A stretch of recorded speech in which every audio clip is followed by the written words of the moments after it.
Yeah, I mean, this situation did remind me a little bit of the old school when whenever a guy or a female, whatever school you were at, if you got in trouble, then you would go to your head coach, who would then go to the AD, and then they would assemble maybe with the president, and they would start to go through the Rolodex of, okay, who are the top people in the state? Who do we have that are alum, that are boosters, that are lawyers, or whoever? Who are the big wigs? And I just think of, for Texas Tech, he didn't commit any of these violations on your team, but you invested and you've given this guy money to come to your school.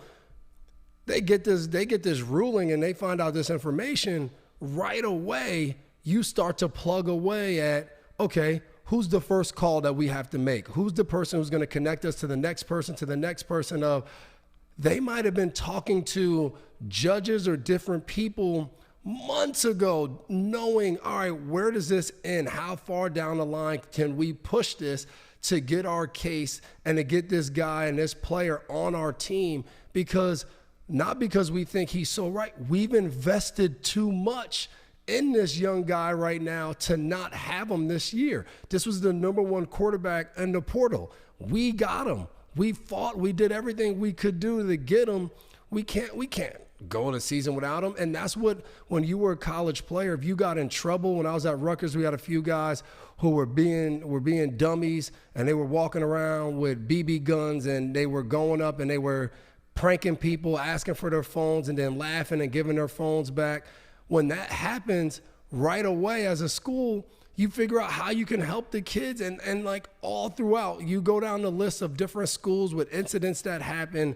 The first call they would make would be to somebody. And I just think that old school mentality, but now these guys are getting paid. Now everything else is happening. It's the wild, wild west, which everyone keeps saying. How much easier it is to connect the dots and take that all the way up the food chain to where you need to be. And I think there's a good chance Texas Tech knew this outcoming months ago, because they had already planned it and scripted it out of where it could go. And so many different people, because now this has anything to do with the NCAA. For a fact they don't have power. You're going to go through the court system in your state, and you already know that judge. That judge plays golf with the guy that's always at the game, sitting at the 50-yard line. I think 2 days ago it got announced at Alabama State there were 4 players back in 2024-25 season who they realized violated. And what happens next if these guys are like, hey, maybe we have some more eligibility. We just saw this case. Can we come? It just opens the door, which we've seen, I think, the last few years, probably 5 to 10 years of everything is now open. Anything can happen, and we'll see what happens because of this. And how far does he get to play the whole season? When does the appeal start? It's going to get crazy. And part of the judge's ruling, I'm going to elaborate on that in a second, it imposes kind of this clunky de facto 2-game suspension on Brendan Sorsby. There are 6 different things he has to comply with: his ongoing treatment, his recovery from the gambling addiction that sparked all of this. But part of it is he has to refrain from any game day activities for the first 2 games of the season. So he's going to miss the Abilene Christian game and the Oregon State game under this ruling. Now, you mentioned how you activate in the local state to get what you want. I think you're absolutely right. That's what happens. We want to get the outcome that helps us. We don't have an alternative at quarterback. We'd have to go with the backup. It's no different than Tom Brady suffering a torn ACL week 1 against the Chiefs. You got to have Matt Castle. Now, Matt Castle did well, but Texas Tech would rather have their Tom Brady on the field for the whole season. So they have a vested interest in working all this out. The judge who is in Lubbock, who initially had the case, went to Texas Tech as an undergrad and got his law degree there. He recused himself. The judge who ended up handling it is a retired judge from, I believe, Fort Worth in Tarrant County. And since he was retired, it removes some of that, just some of that natural bias, because if you're up for re-election at some point and you're answerable to the people in the county that you serve, you're going to be more likely to provide justice that will be less inclined to piss off the people who are going to vote for you or not in the future. That's one of the realities of state court judges and the state court system. It's why the federal government allows for certain types of lawsuits. If there is a sufficient amount of dollars in controversy, you can, if you're an out-of-state defendant that's caught up in this buddy-buddy backroom state court system, you can take the case to federal court where the judges are all appointed for life and the jury pool is broader and you're more likely to get justice there. There's an acknowledgement from the federal government that there is home cooking. So my point from before, we all should have known that the home cooking may have delivered the meal that Texas Tech and Brendan Sorsby wanted that has caused all these people to let out this hue and cry about how unfair this is. And my point about why didn't these folks say something before? I know that some may say, well, it doesn't matter. That, you know, the judge wouldn't have been influenced by that. And to that I say baloney. Because unlike a jury, which isn't allowed to go out and do research on the case that it's sitting on, the judge can do whatever he or she wants. And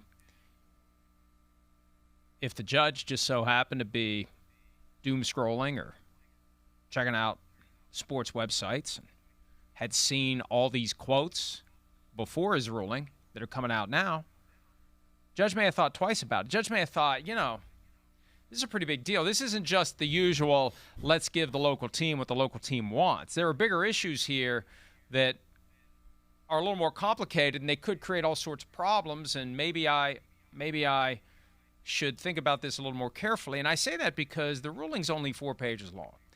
And specifically what Sorsby wanted, in Texas it's called a temporary injunction. Elsewhere it's called a preliminary injunction. Basically, you want an order giving you something tangible, telling the other side it has to do something or it can't do something while the case goes forward. Because if we wait until the case goes forward and ends, by the time the plaintiff wins, it's too late. It doesn't matter. So when the goal is, I want to get back and play football, well, these processes take weeks, sometimes months, sometimes years to resolve. We're not going to get a final ruling until after the 2026 college football season, so it doesn't matter if Brendan Sorsby wins. It's hollow, meaningless. So you try to get a temporary or preliminary injunction so that you can do the thing that you're trying to do. And there's a lot of factors that go into it. And when I read the 4-page ruling, all the judge did was say all the magic words. He said the magic words. He said abracadabra on the 3 main categories that apply to awarding a preliminary injunction in Texas, but he didn't explain it. There's no reasoning there. See, it's hard for anyone to say whether or not the judge got it right or got it wrong because the judge didn't explain himself. How did you get to this decision? What about the evidence? What about the arguments? What about the law? What about the broader policy considerations? What made you come to this conclusion? It was as short and sweet and simple as it could be. I was expecting a 20-page opinion. It had nothing in there to explain how he got from point A to point B. And that may make him vulnerable on appeal. And now that the outcry has happened, Devin, I think that the NCAA may have a chance to win this thing on appeal. There may be a chance that whoever handles it at whatever levels in the Texas appellate system thinks, you know, hey, you know what? We're sorry, Texas Tech, but this one's a little bit bigger than whether or not you're going to have your quarterback this season. This is turned into kind of a mess here. And we may have to clean it up because it's making everyone look bad, and it's creating broader ramifications. And the outcry that could have been influential on the trial court judge, that outcry could be influential on the appeals court judges. Hi, it's Mike Florio. Thanks for watching PFT on YouTube. Hit subscribe for the latest news and analysis from Pro Football Talk.